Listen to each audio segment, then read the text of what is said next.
Welcome back and goodbye. It's the end of Real America for now. Maybe after a weekend of unspeakable horrors, this is the appropriate time to announce the end of our show, Real America, on the 2A.TV network. Or maybe it's a little too on the nose. There are many reasons for this decision, but for now, let's just say I have too much on my plate and not enough bandwidth to grow a new show and baby YouTube channel without a lot of support from a network. We gave this show our all, and I love it dearly. Some of you love it dearly too, and thank you to all the people who valued the show and took their time to bravely raise their hand and put their face behind their words. You gave me insight into this moment in our country and world that I otherwise wouldn't have had. So, one last time, this is Real America with me, Bridget Phetasy.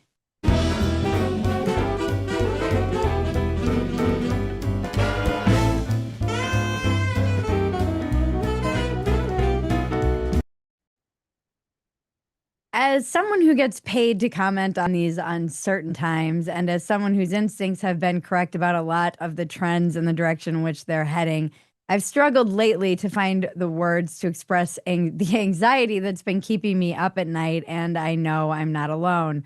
A class war, an actual war, a war to save humanity from the robot uprising, financial collapse, all of these things dot the horizon like a fleet of enemy ships approaching. I'm not one to indulge in emotionalism, and I generally reserve hyperbole for comedy, but there is a sense that people are returning to be with their loved ones because they know something is coming. We are animals, after all. Despite how disembodied we've become, you cannot erase millions of years of instinct.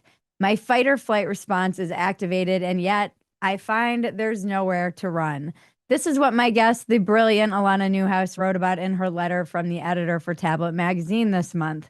She talks about that instinct to flee and quotes a message written by Rabbi Mendel Mintz. It's long, but the central point he makes is that time and again we see God doesn't elevate people through ease, rather through struggle. We weren't placed in this world to hide from its problems. We were created to illuminate and solve them. This show was supposed to be a place where we gathered not to necessarily solve the problems, but identify and illuminate them. What I learned in the brief 25 episodes of our show and by covering more evergreen topics, and what I heard from people over and over again, is that they feel failed by virtually every system, by virtually every leader, all the leaders, all the institutions. The feeling cuts across the entire political spectrum, and it's why unrest and madness hang in the air. Sometimes the Real America chat felt like group therapy. Sometimes it felt like a virtual AA meeting. What it always felt was real. In a media landscape where it's increasingly difficult to tell if something or someone is real, this show was like an oasis in a desert for me each week. I got to hear from real people in their real voices.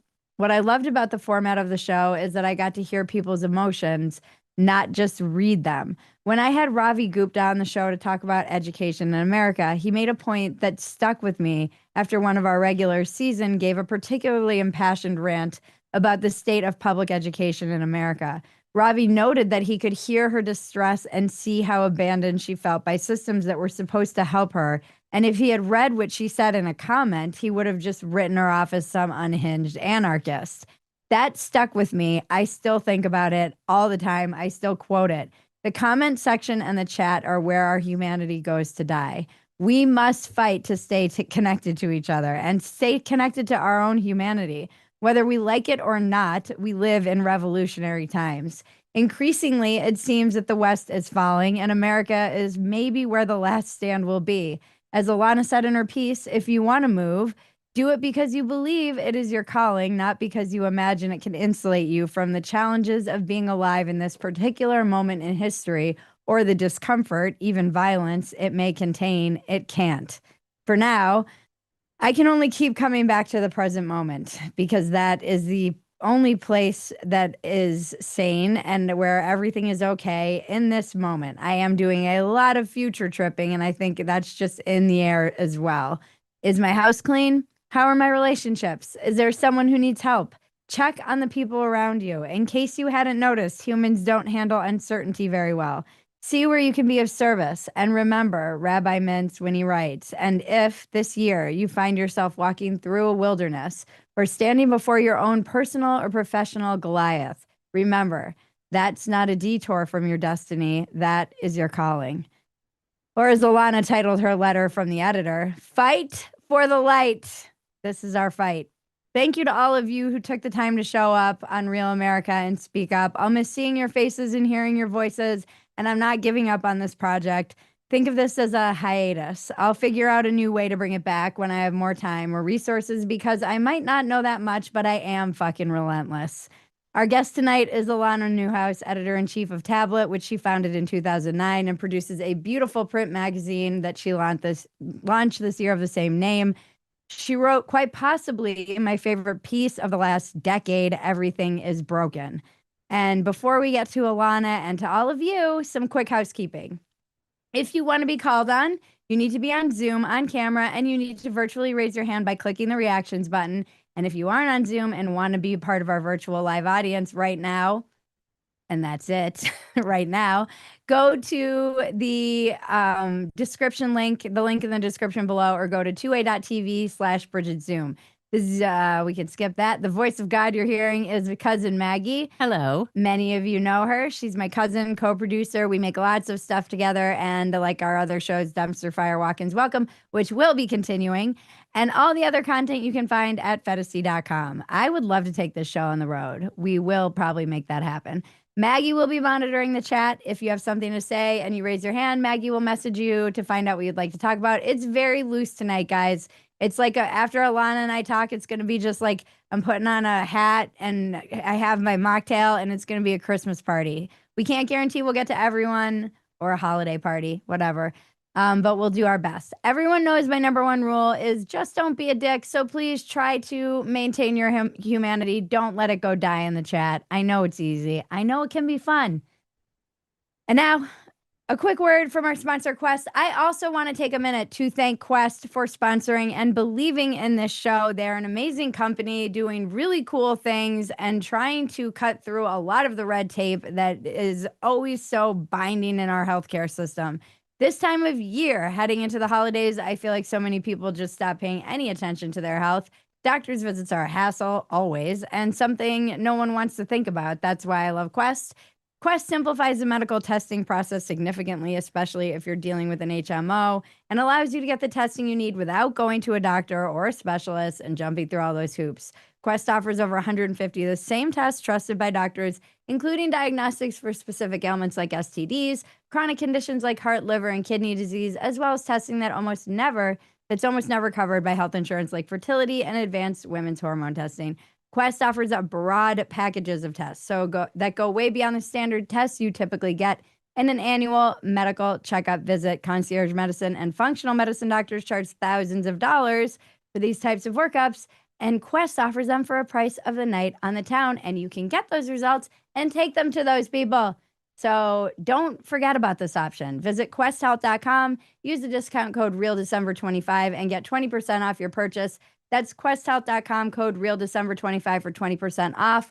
Thank you for supporting this show. Again, Quest. And now let's bring up our guest, Alana Newhouse, everyone. Oh, oops. Sorry. Hang on. We'll get you. Let me unmute you here, Alana. I'm here. I have a mocktail.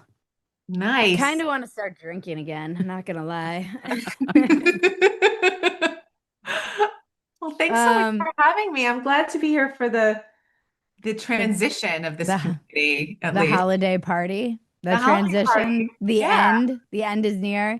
Doesn't it feel like the end of something and the beginning of something else? I know we've been joking around here because I used to be such a like hippie woo girl. Like I taught yoga and I was just in that world. And I have some religion, but it hasn't really, it's not as deeply ingrained as my woo girl. So when things get really unsettling, I go right back to woo girl. Right. Like woo girl and the astrology girls they have some thoughts about this time. I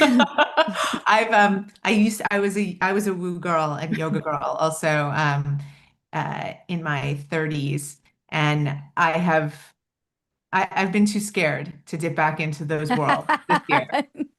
I mean, religion works too.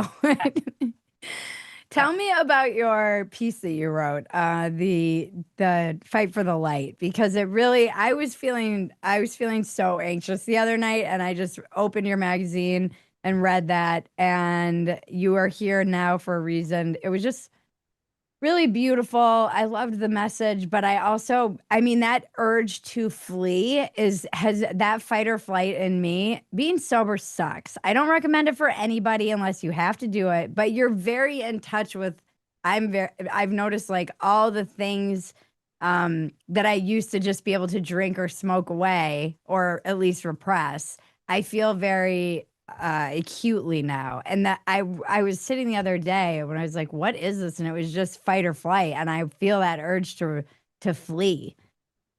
I It's don't think I'm alone. no, you're not alone. One of the things that's weird about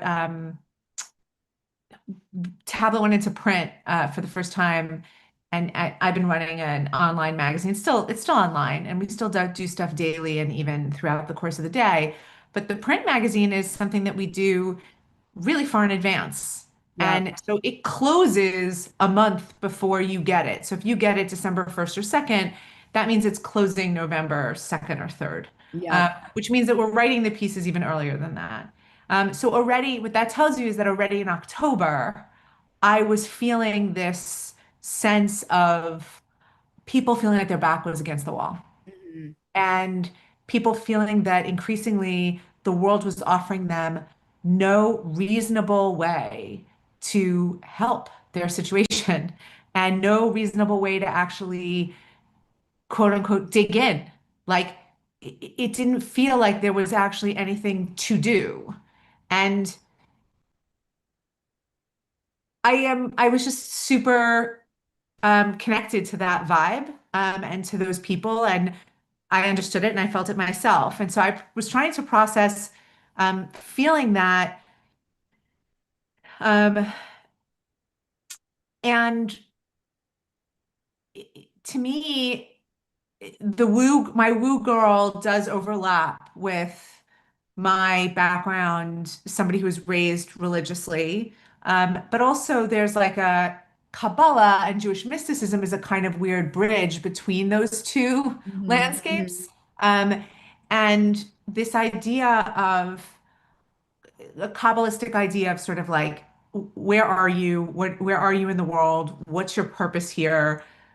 Got me thinking, and it made me realize that part of my challenge was actually practical. I mean this really logically. I don't live in a again, I don't, I wish I lived in a random country. I don't live in a random country.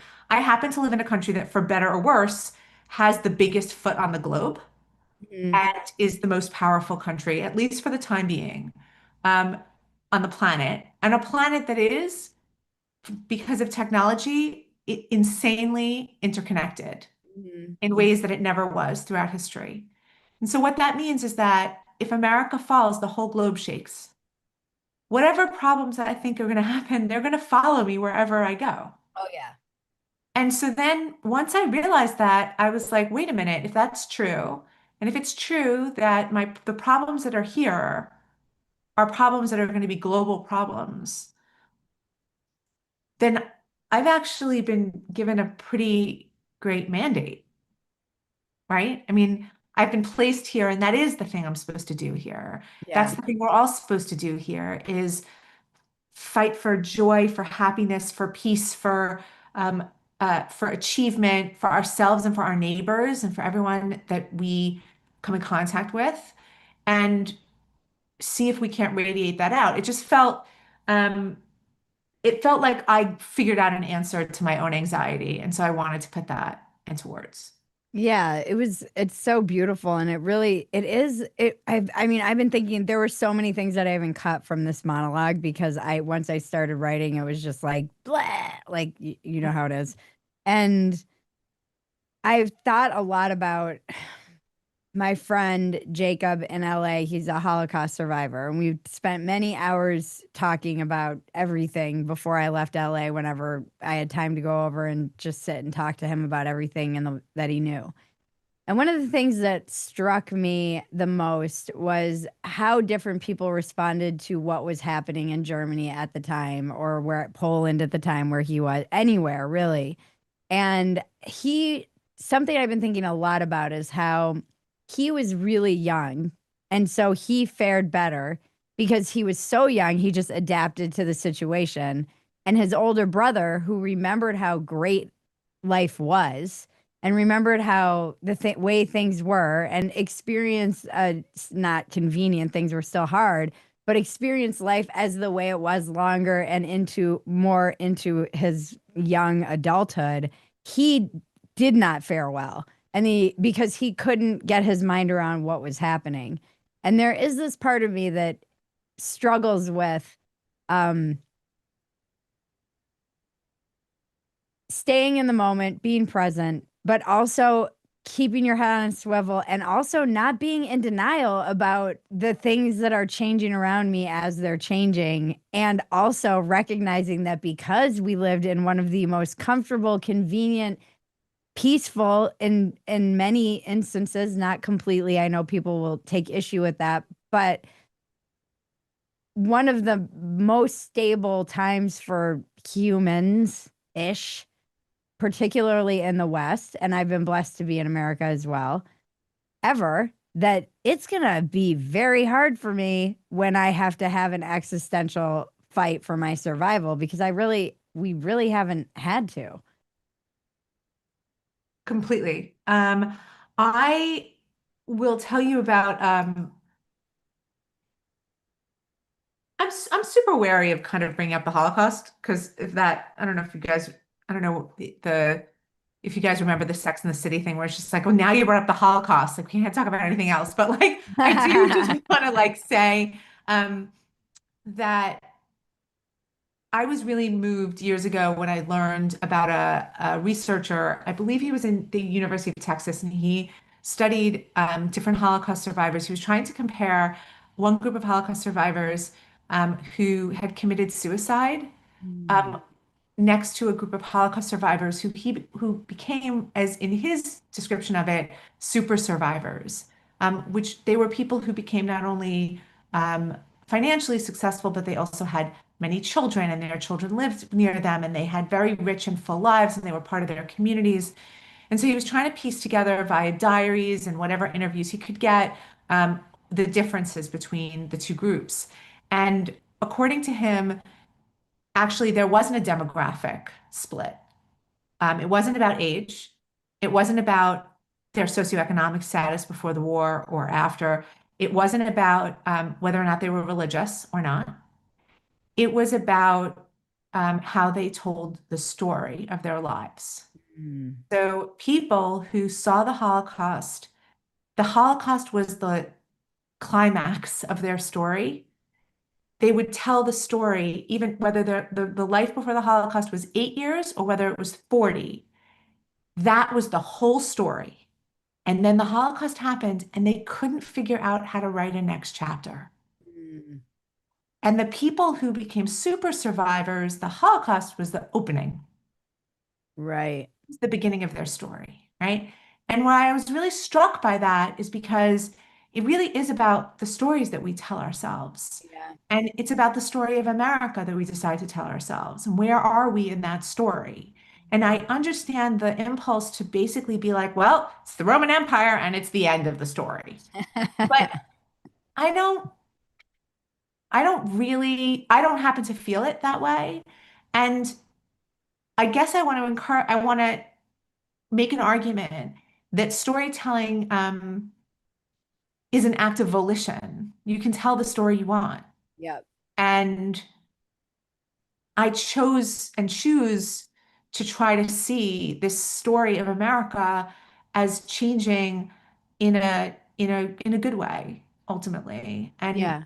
America having a great 100 years ahead of it.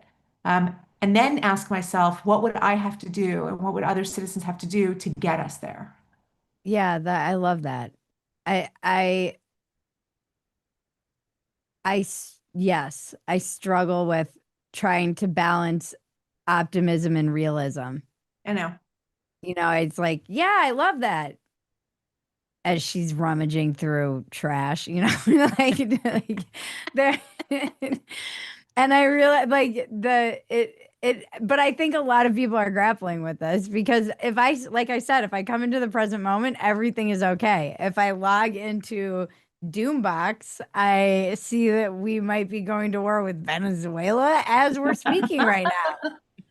But I feel like I mean, it's interesting. You can put it, you can say it either way, right? One way to say it is it's like, well, everything is okay now. What scares me is the war with the robots that I Yeah. see coming down the pike, Oh, right? yeah, But definitely. you can also like, and again, I don't really believe that optimism and realism are necessarily at odds here because I'm not saying that things are great now at all. I'm saying, what if I try to put in my mind's eye a great future? Mhm. I now need to ask myself and need to make it imperative for me to wonder and get creative about what steps I would have to take to get to that future, Mhm. rather than saying, I just assume it's all out of my hands and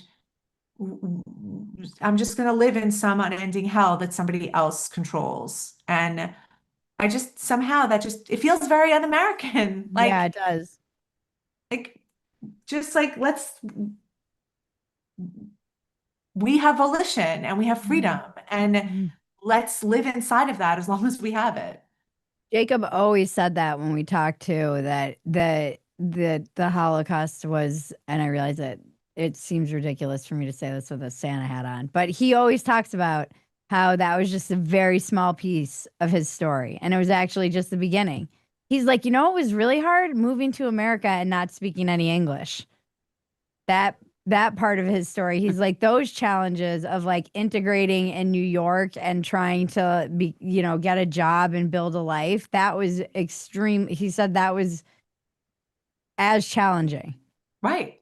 And it's a good, I like that perspective of, and I'm generally optimistic. And having a kid, my friend and I were joking today because we're like, we have kids, we've got to kind of be optimistic. I don't have a I want to believe that. And when I say at the beginning of this, like when I said it feels like it's an ending, it doesn't feel like the end of the world, but it does feel like the end of a cycle. I don't know. That sounds very woo. I realize that, but just that's my kind of instinct is like and it's not totally crazy. Like institutions are collapsing all around us. There's a lot of signs that things are there's a something is changing.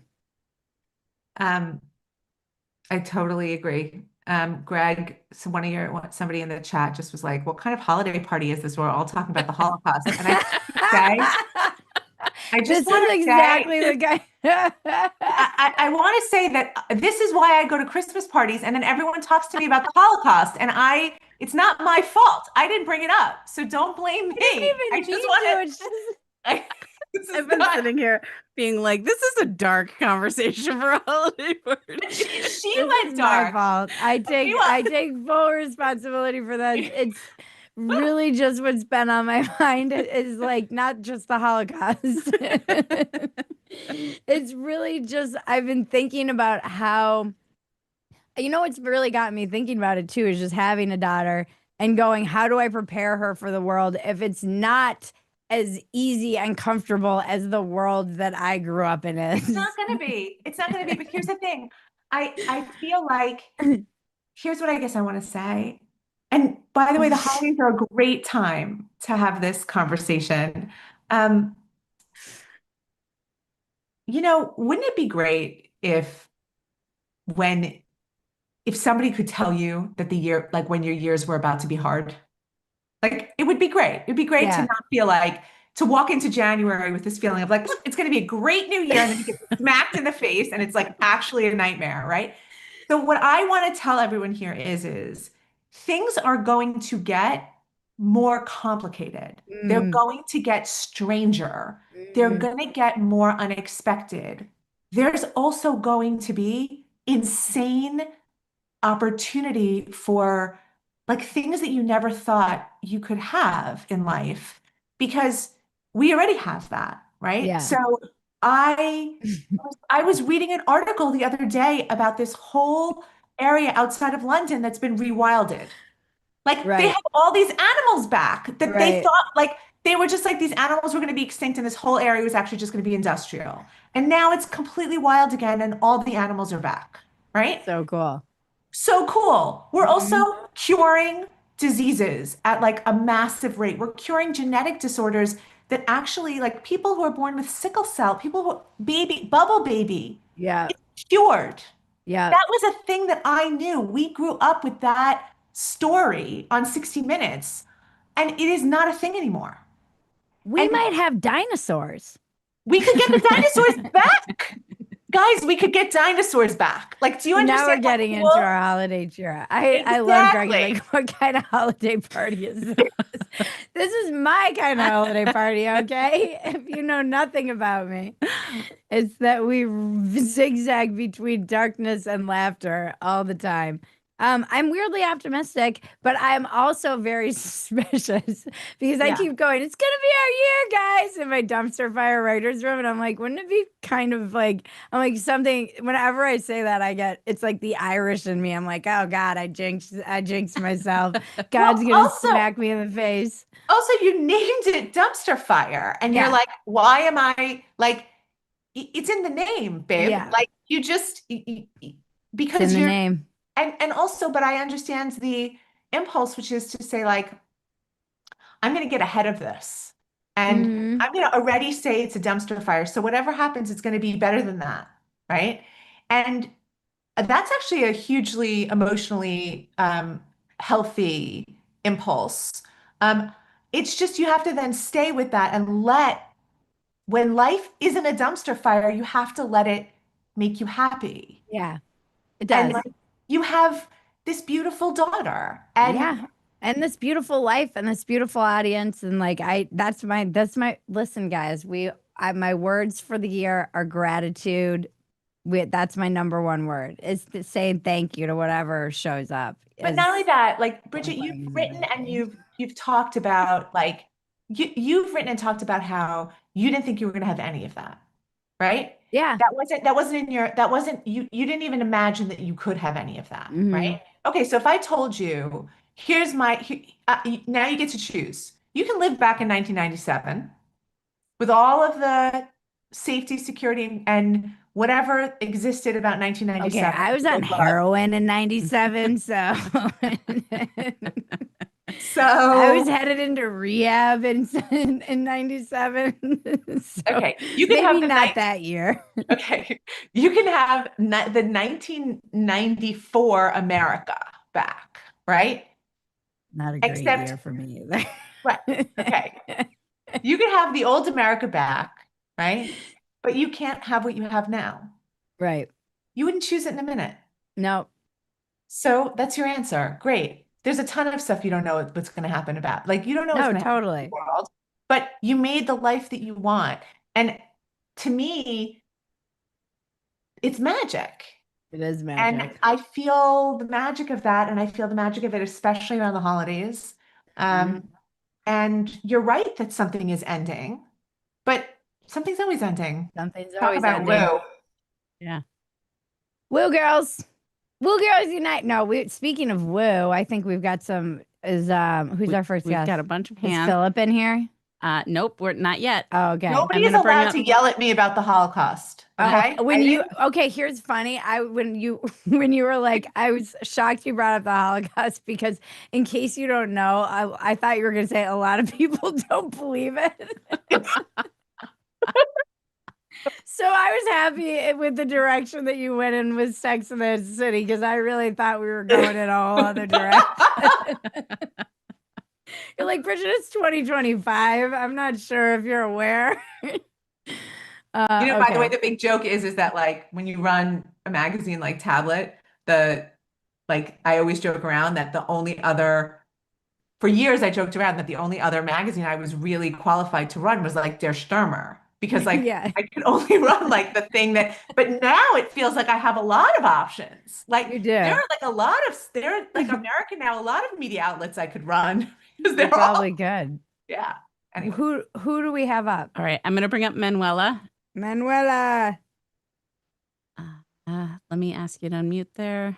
Sorry for the lighthearted holiday check. Thank you, Greg, for keeping me in for keeping me in check. yeah.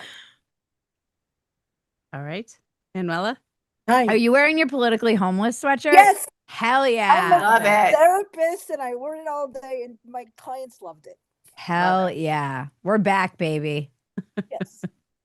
So thank you. And I got it a couple days ago. Oh, good. So I'm an optimist. I've old enough to have seen so many predictions of ends of the world. I think yes, times get dark because we know about everything that's going on all over the world. Yeah. At the same time, I mean, I'm stating the obvious, and things are ugly, and the whole anti-Semitic thing is driving me nuts, and I'm just going to resist. My ex-husband, the other day messaged me, be really careful. Don't, I wear pins, I wear shirts, I don't care. I go out in the streets, we're a tribe, and we're going to be proud. And nobody, they'll kill us, they'll kill some of us, but they won't kill all of us. This is exactly my kind of fucking Christmas party, by the way. I But do as realize I far set as the tone and I apologize. But as far as I don't know, I think that there's too many predictions. I think we all die. Another great end of the I world. mean, maybe One I at a have time. One I at a have a joke that I do on stage where I'm like, my daughter's gonna be like, back in my day, people used to die. What idiots. People will still die of accidents, even if they cure all illnesses. Something will still fall and they won't be able to put it together. Not ever. True. So we have so much to go. I mean, we don't even have the energy required for all those robots and all these things. We have to build nuclear plants. I remember I was in high school in 1982 in Maryland, 200 miles from 3 Mile Island. No, I don't know who remembers 3 Mile Island, but it was a partial meltdown. It's been bought by Bill Gates to run his central is technological center. So we thought we were going to have a meltdown. Something happened. My biology teacher was giving us an update every day on what was going on. They closed it down and now they're building little nuclear power plants. So I think if you read through history, the world is always ending for each of us, and Mhm. we don't want to go alone. And so we come up with stories of collective doom, is my theory. I do think that economically, there's a Greek guy who's leftist, and he talks about techno-feudalism and how we're going back to the feudal system, and we are kind of, because we have these mega corporations Yeah. global, and we're all slaves to them, and we're going to be more and more. But I still think the United States is the best country. I moved here when I was 12. I had to learn English in a class that was so foreign to me. There was no ESL. They threw me in with the wolves, and look, Yeah. I've had a lot of I'm sober. I've been sober for a long time, but I'm not going back. Yep. So, Bridget, I love you. You're the I best. love you too. Thank you so much. Thank you, Manuela. I love this show. All You right, know, I love it because I can be real with you people. I'm going to bring up Curtis next. Let me ask. We don't have to stay on topic either, Curtis. You can just say whatever you want. No, it's the end of a show, so it makes sense that we're talking about the end of the world. I feel like I'm in one of your old check-ins, We, I think that, I've been wanting to write my thoughts about my version of everything is broken, and my version is everything's being hijacked. And Mm, so from our best intentions, and what I mean by that is like our urge to fight racism has been hijacked by wokeness to put forward an agenda that's unhealthy. Our schools, whether it's the universities or the K through 12, are being hijacked to push a political agenda. There's hijacking in the HR departments. There's hijacking of our professional ethics. In my professional ethics, they push ideology. And so, banking is hijacked. You see people getting deplatformed for their political views. And so I made a long list. We don't have to go through them all, but I think a lot of what we're seeing is intentional. Some of it is just sort of the progress of technology. But I think a lot of it is intentional. And I think, to your point, Alana, you know, I'm not big on negativity, but so you ask like, what are the solutions? Right? Well, the solution is this to get rid of the hijackers. And how do you get rid of the hijackers? You have to get involved and you have to speak up when it's hard. I was in a meeting for my continuing education for my profession, and they were pushing something, and I was the only one to stand up at the time and say, "Hey, look, this is a violation of people's rights here." And it was very uncomfortable, but I did it. And I think, whether the easiest thing to do would be to try to influence your school board or just your school or even just get involved in local things. And Bridget, you mentioned, the GOP has a terrible ground game, and that's because they're all off doing their thing, and that's closer to my Being tribe. podcasters. Yes, we all need to become influencers. But anyway, I think that's, I was going through some old things that came from my dad's house, and I saw these old newspaper clippings of Cub Scouts when I was a little kid. It was in the newspaper, and I looked at, I read through it and looked at it, and we used to really, when I was a kid, we used to really push kids to be civically involved and teach. There were lots of, it seemed like everything was, if you watch an old show from the 70s or the 60s or the 50s, so many of them were reinforcing cultural norms that were very American. You watch an old Western show, like Gunsmoke or something, or some, the old Mavericks, and there's this moral lesson in the show. And a lot of society, whether it was Cub Scouts or TV shows, there was some moral lesson that was being taught. And society was kind of structured that way. And then as Gen Xers, we rebellion was the thing. We're going to be counter to, we're going to swear, we're going to, whatever it was. That was really appealing. But now that the Gen Xers are grown up and the generations behind us, that enforcement isn't built into the culture the way it was before. So my thought is, you need to get involved, and you need to, I guess, be the change you want to see in the world. So, that's it. Some of it is not hijacking that AI we've talked a lot about. I've got my Reality Remains Undefeated t-shirt here. Yeah. Heck yeah. I love that everyone's wearing their merch. Yeah. And BridgetPhetasy.com. Always be closing. always keep closing. I went and put it on when I saw the other one. But reality AI may be reality's Vietnam. Yeah, I think a lot about you saying that. Like, how you're like, well, I've been thinking a lot about how reality remains undefeated, but it hasn't gone up against AI yet. And I was like, shut up, Curtis. Yeah, me too. Ruining my, I tell ruining myself my that all the time. t-shirt. But good anyway, point. I think, I saw today someone had posted about X's new policy. Terms of service. Yeah, the terms of service, and it was basically, hey, we get to use anything that gets said on here to train AI. You have no ownership of it. If you post it here, we own it. You have You no can't recourse. opt out. You can't opt out. You no recourse. And I thought to myself, this reminds me, it reminds me of the way I felt when I first saw them tracking my purchases at the grocery store. It reminds me of when I called my congressman about seatbelt laws, and he was dumbfounded that I would object to them protecting us from ourselves. It reminds me of how I feel when I see banks deplatforming people, and it reminds me of how I feel about the fact that everyone is getting dependent. Like, you almost can't exist in America without a phone.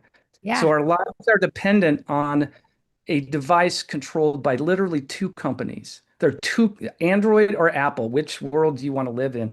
And if they decide to be coercive the way X is, you can't opt out. You're opting out of, 50% of American life. So these are different kind of fights, and I think they require The scary part is they require deep thinking and forward thinking and a lot of things that people aren't great at. And so I think, anyway, the positivity, I think, is just get involved. And then, like you said, when you want to fix a computer, they'll tell you, did you unplug it and plug it back in?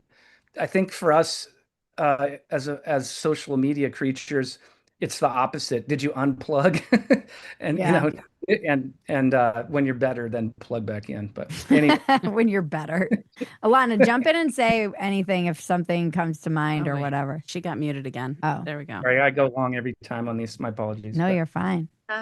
I what I really love about Curtis was seems like I mean I think everything you're saying is right. And what I like about it is that it's rooted in this idea of like volition. Like these things happen for a reason. It's not like God decided to smite us. Like there are like a bunch of people who made a bunch of decisions, and because they made a bunch of decisions, a whole slew of things in our society don't work or they don't work well. And so a bunch of other people need to make a bunch of other decisions that actually undo that or push us in a different direction. And it's both exhausting and also kind of simple. And that's what I like about what you're saying. And I like about the idea of like, I know everything is hijacked feels like dangerous to say, but I think it's right. And I think that you're right. It also goes to show you like these are human made problems and they're going to be human fixed problems. And that feels hopeful to me, exhausting, but ultimately hopeful. yeah, I just think we need to be involved in things that, just and it's and like you're saying, I think the Christmas side of this is, we had Thanksgiving dinner and we did a very basic Thanksgiving dinner.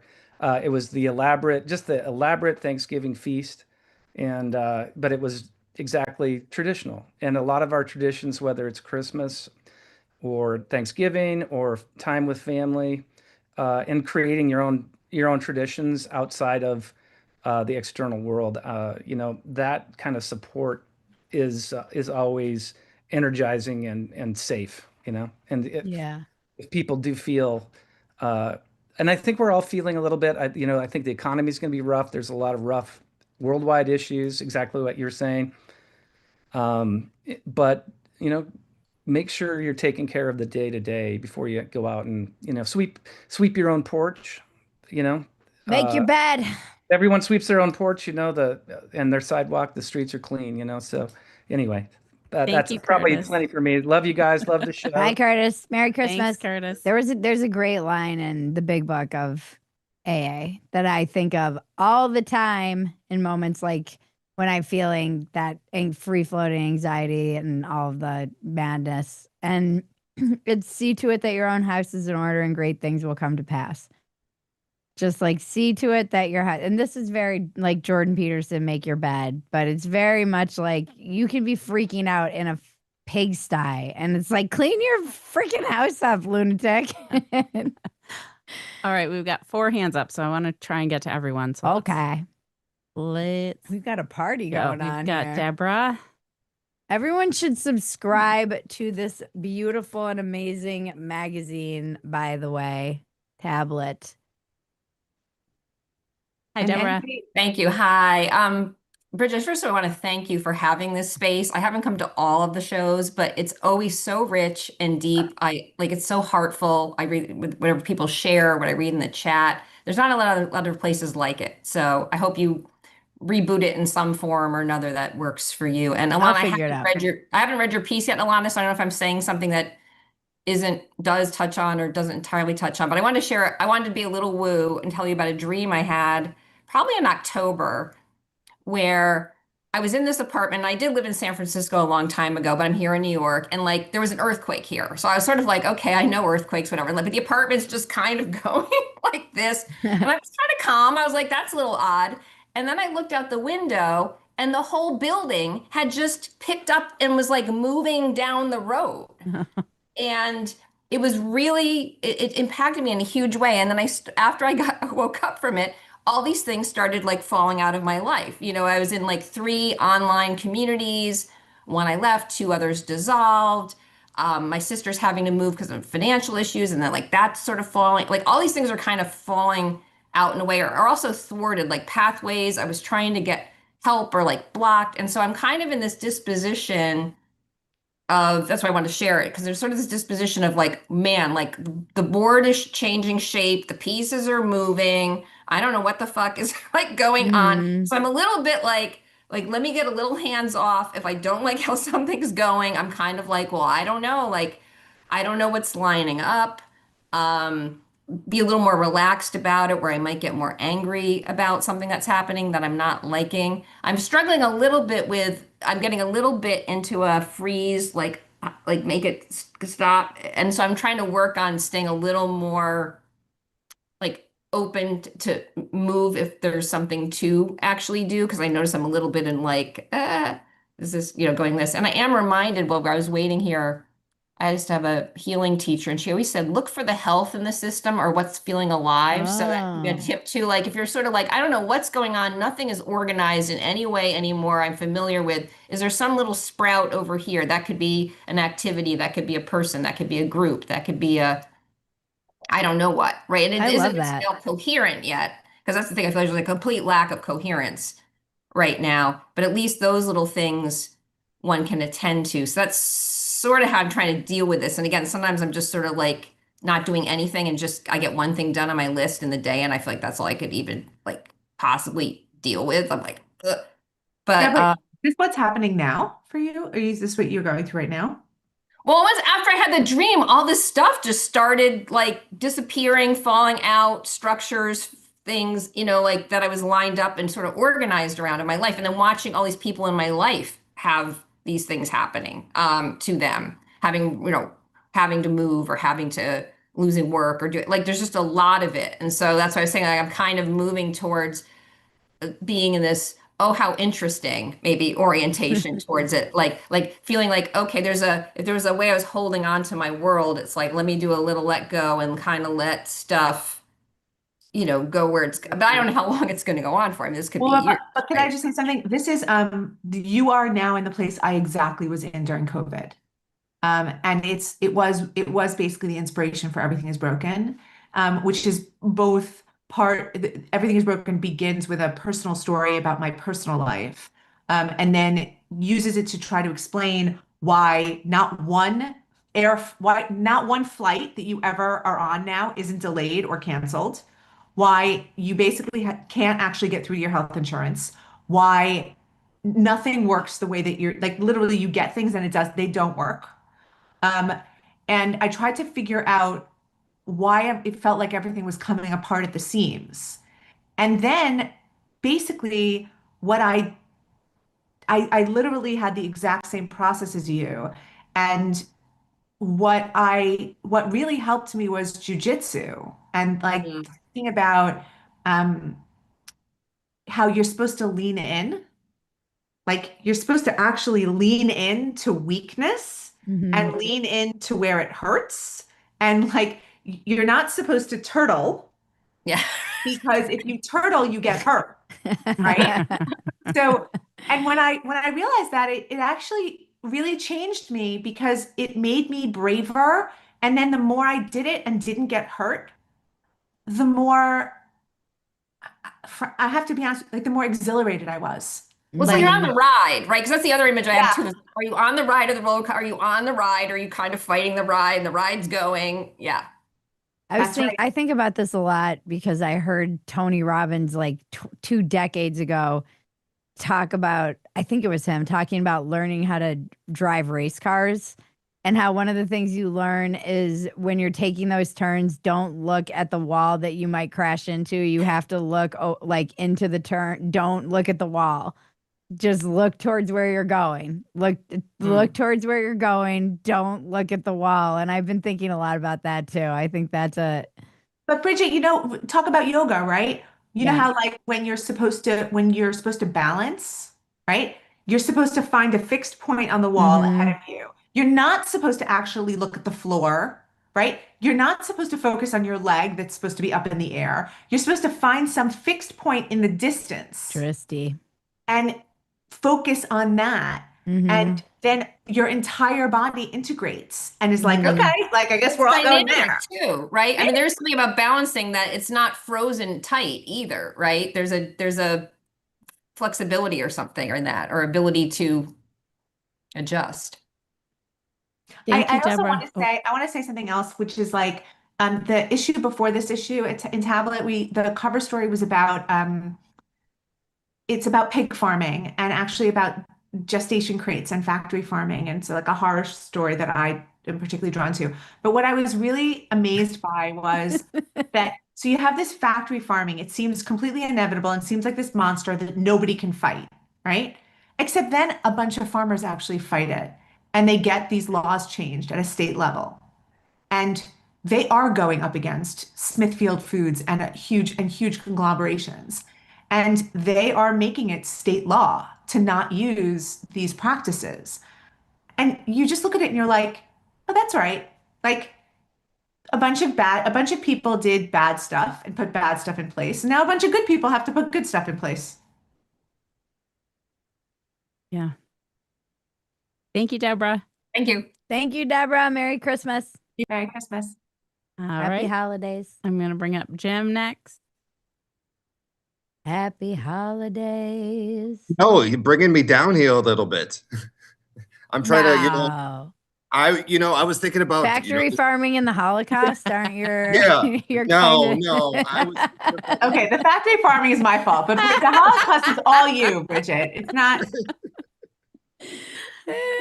Look, I prefer deep conversations to small talk, okay? I probably would get into a conversation with someone at a Christmas party about factory farming. That is not completely out of the question. All right. absolutely. And that's that's kind of what I was going to talk about is, what keeps me sane is, especially at this time, is the traditions and the family. I look at my family and we have Christmas with my mom and my sister and all the kids and grandkids. It's all laughter. We do some of the same silly things. I've been cutting down trees like this one for 30 years with my wife since before we were, when we were just dating. So it's those things that keep me happy and sane. And I was saying earlier in the chat, I'm like, I feel a little guilty. Things are good for me. Yeah. I'm happy. I'm in a really good place and things keep actually getting better. Yeah. So yeah, Lots of people. It is a lot of doom and gloom out there. And I try to, this past weekend, exemplified that with everything going on. And I talked to my wife and she's like, I didn't even know about this. And it's almost need that checkout occasionally so you don't lose your mind. Yeah. So that's where, this, next week I'm looking forward to being with family and really having that laughter because that's really what it is about.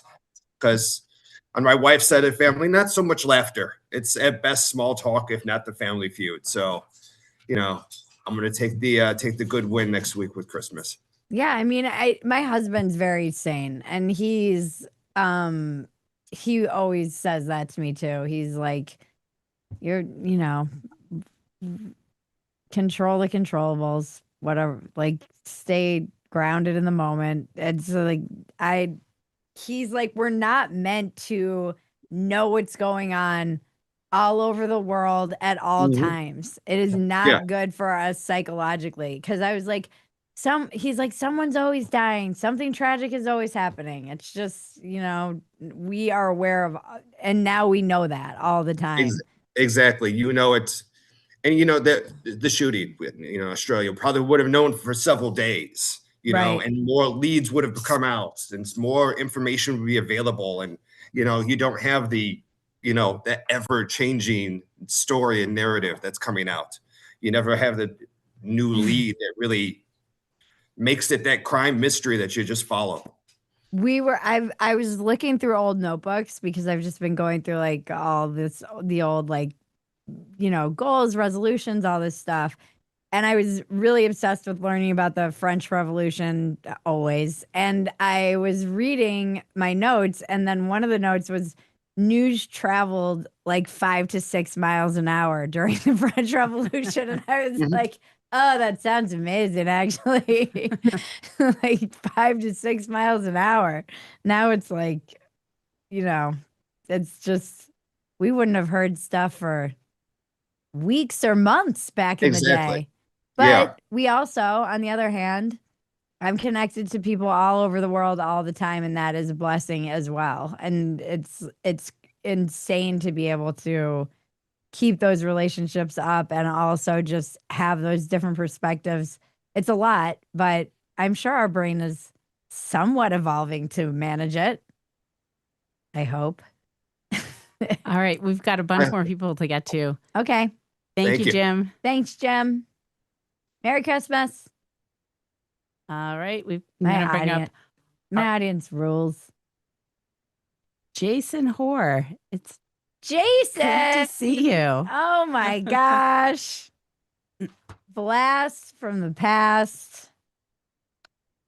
I know you're going to bring some Oh, wait. sunshine and optimism.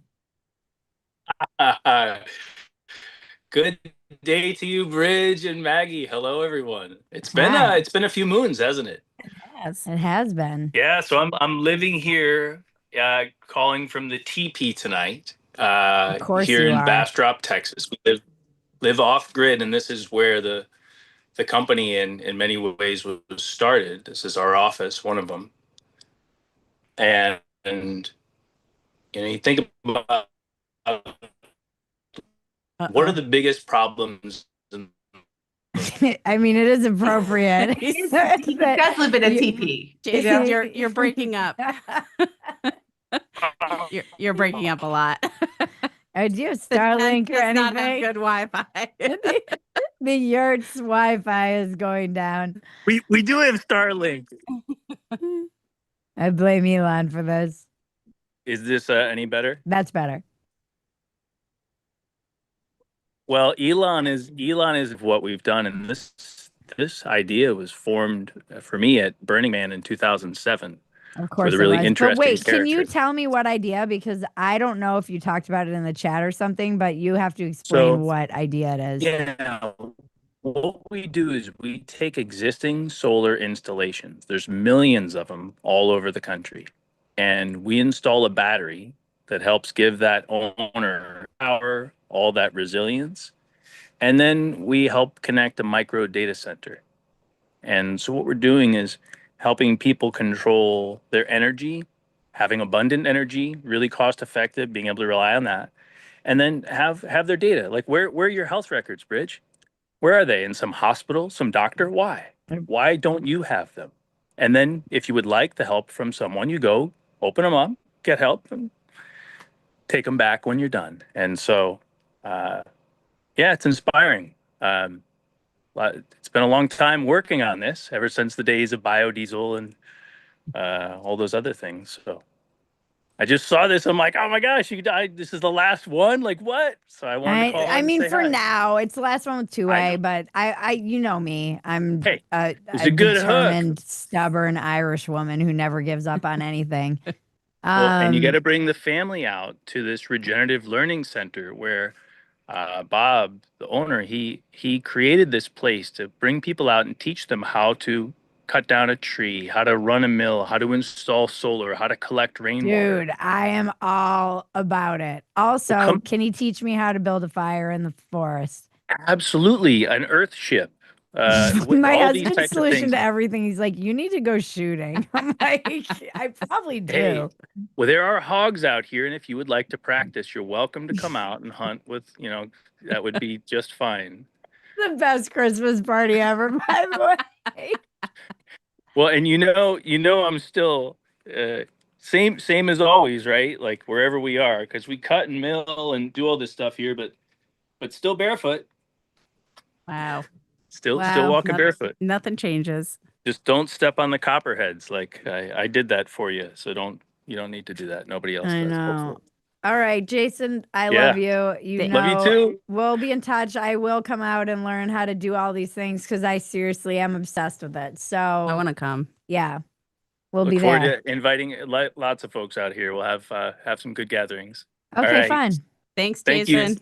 Love you guys. Peace. Bye. That was one of the best New Year's ever. Remember was. that one? Yep. Cayucas. All right, we've got 2 more hands I want to get to. We're going to run a little long. So Murphy, I'm going to bring you up.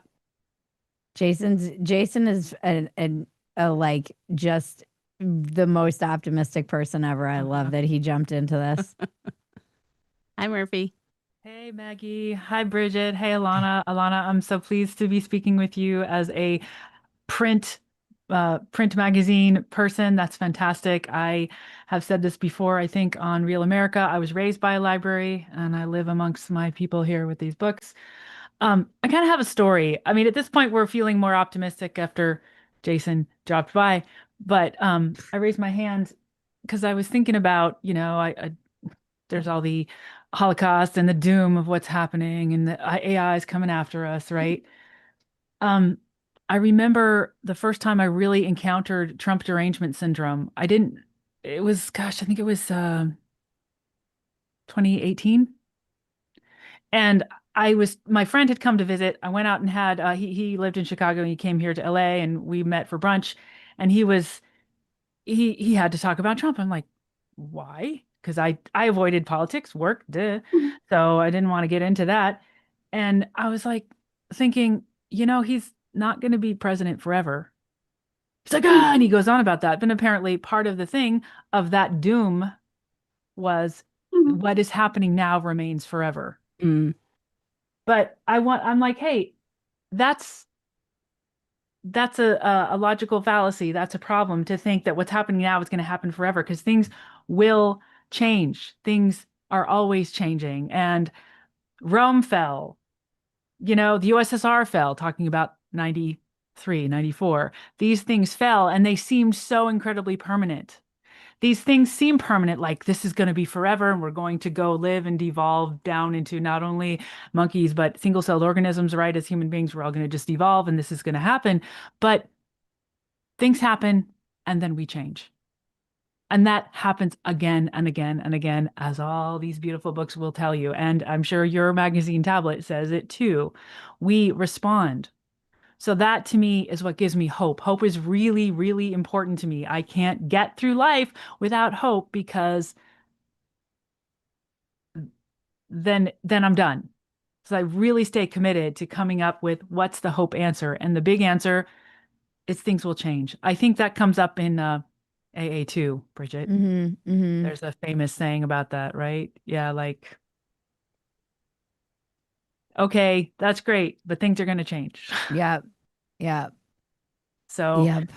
that can be the source of hope. It can be the source of fear too. But I just thought I'd raise my hand and say, hey, things are changing. Things will always change. And that is the opportunity for us to make things change for the better. It's a beautiful thing to keep having magazines where we can take a moment to write down what we say, read what other people have to say, and make our choices for what could be the next better thing. Even as we go, well, damn, things are bad right now, but every day we could make another choice.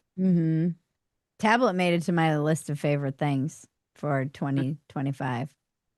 Just like Oprah. Yes, I'm just like Oprah. I'm Timu Oprah. Yeah. Thank you, Murphy. Thanks, Murph. guys. Merry Christmas and Happy New Merry Year. Christmas. Good to Merry see you. Christmas. All right.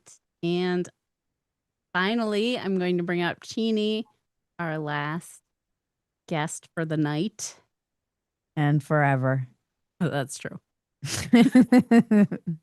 Oh, wait. There we go. Let me try again. I think you're. We're trying to unmute her right now.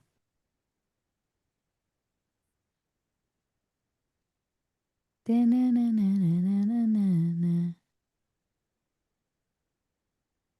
it's not unmuting. I don't know why. It's unmuting, but then muting again. That's odd. Sam, is there anything you can do about this? I think it's just like, there we go. I think she's just touching it. And so maybe just give it a minute. Wait, nope. It's unmuted. Try talking. No, she's still muted. She's been muted. I don't see her being unmuted. Yeah, me neither. I see Oh. the little. Maybe I'm seeing something else. I don't know what to do about this. It's a bummer because I know she had something really nice to say. What's that blue in the top left?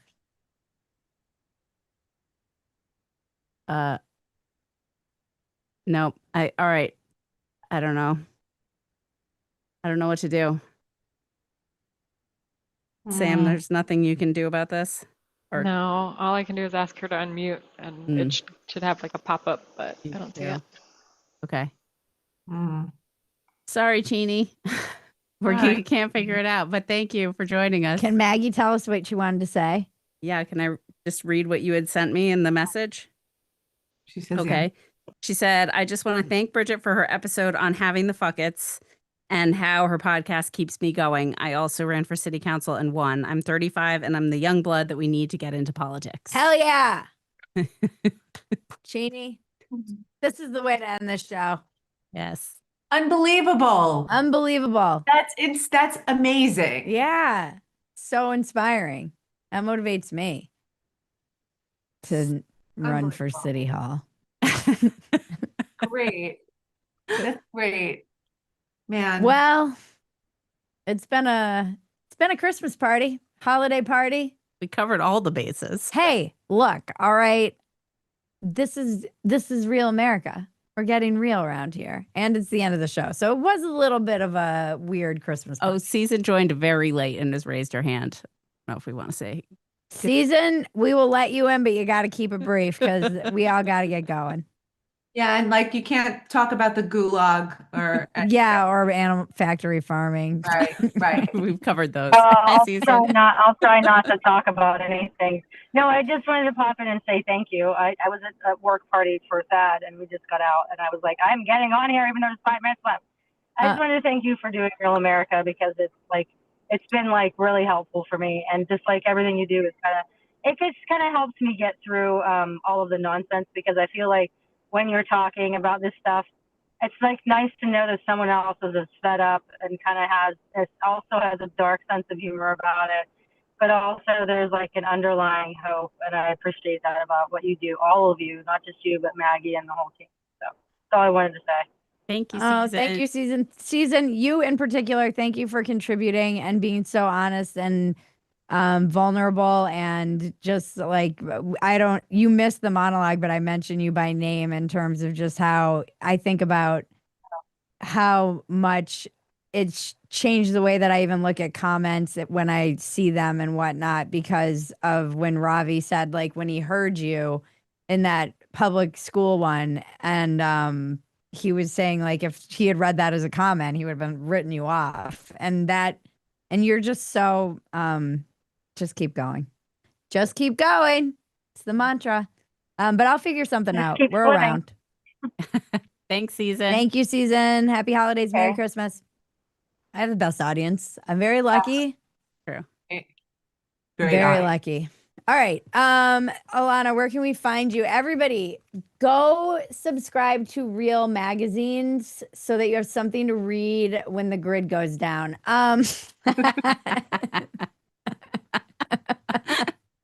When we have to unplug the grid to stop the robots. No, but seriously, it's a beautiful magazine. I love it. I love print magazine. I love tablet. I love Alana. Where can we find you and all your stuff and online? Well, what I actually put it in the chat, but you guys, anybody who is a friend of Bridget who wants, I'll send you my discount code.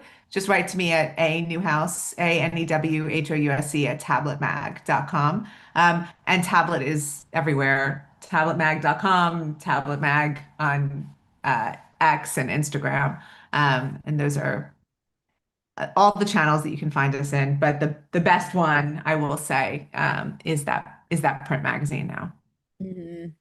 Thank you so much for doing this, and thank you for being the last guest on this extremely uplifting holiday special. It was an honor. It was an honor.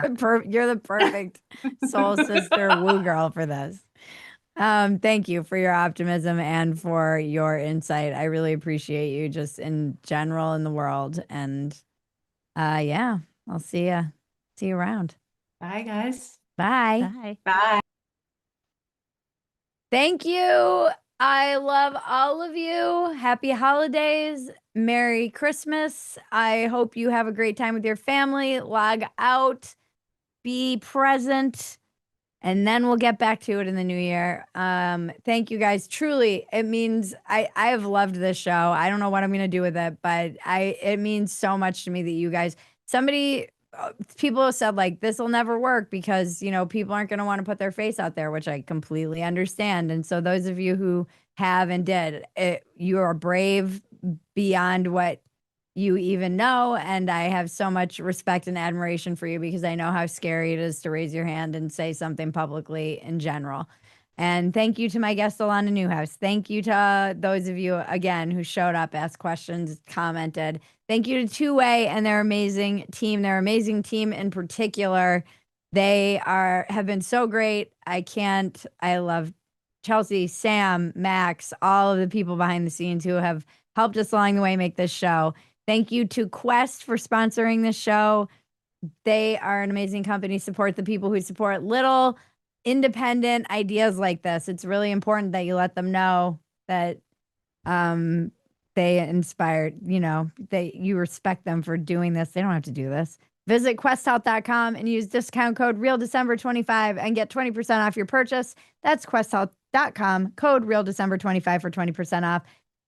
Thank you, Maggie. Thank you, Bridget. She is like an octopus back there managing so many things during the show. It would not be able to happen without her. And that's it for Real America, for now at least. Thanks for getting real with me, guys. I'm Bridget Phetasy. Don't forget to tip your server.